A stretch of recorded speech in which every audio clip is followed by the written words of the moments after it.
And we are back with Shantelle Bisson, and this hour we're going to be talking about step parenting. Could be one of the most difficult situations for any relationship, really. Shantelle, what is your take on step parenting, and when a step parent comes into a relationship, what they should focus on with their spouse's children, the children who are not theirs but are now living in their house? Yeah, this is a delicate one. As I've said in many panels before, Yannick and I have been together 30 years. We did have a minor separation. Thankfully, it didn't lead to us being broken up and marrying other people and having step parents in our children's lives. But my mom, I've witnessed my mom become a step parent, and my dad remarried. So he had his wife. Yannick's got stepmom. So I've got a lot of it around us, and a lot of our friends, unfortunately, too. Their marriages have had, breakups and whatnot, and they've had to become parents to children that aren't theirs.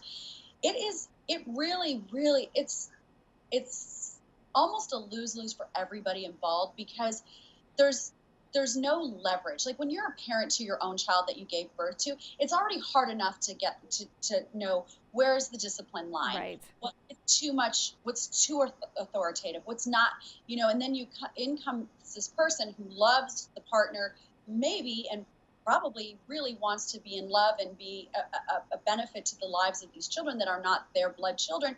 But there's always that line of like, have I overstepped my boundary? Have I said too much?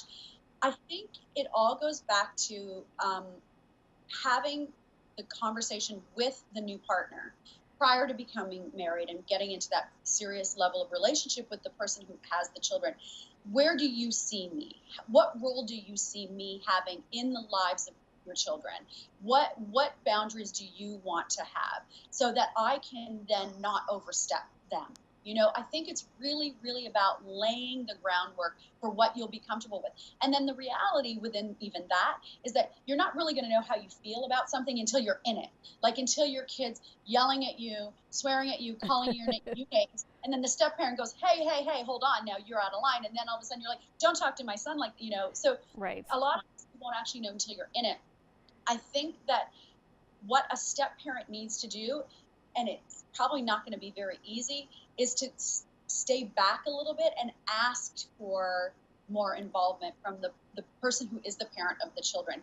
Wait to be called upon, essentially, and to make sure that, and just like any parents, even if you're both the biological parent of the children, to make sure that you're not overstepping the other parent. If the parent says no, even if you disagree, you gotta let them say no, and then you take it up with them in private so that the kids don't ever see that you're not unified together and with the rules that you're laying in the household. Right.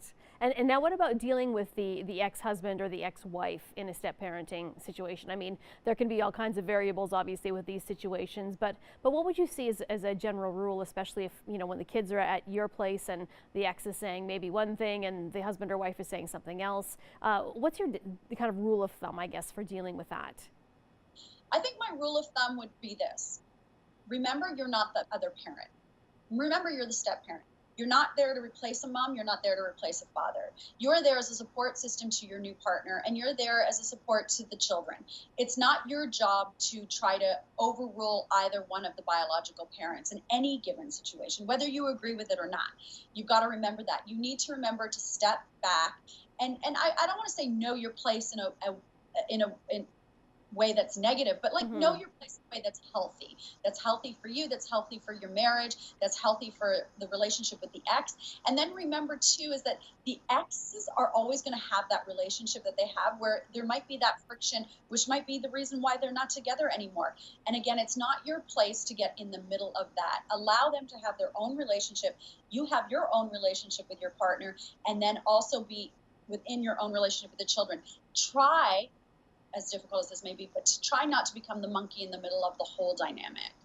Okay, great. Thank you so much, Shantelle. And once again, for more information, you can go to chantellebisson.com or at Shantelle Bisson on social media. Thank you very much, Shantelle. You're very welcome.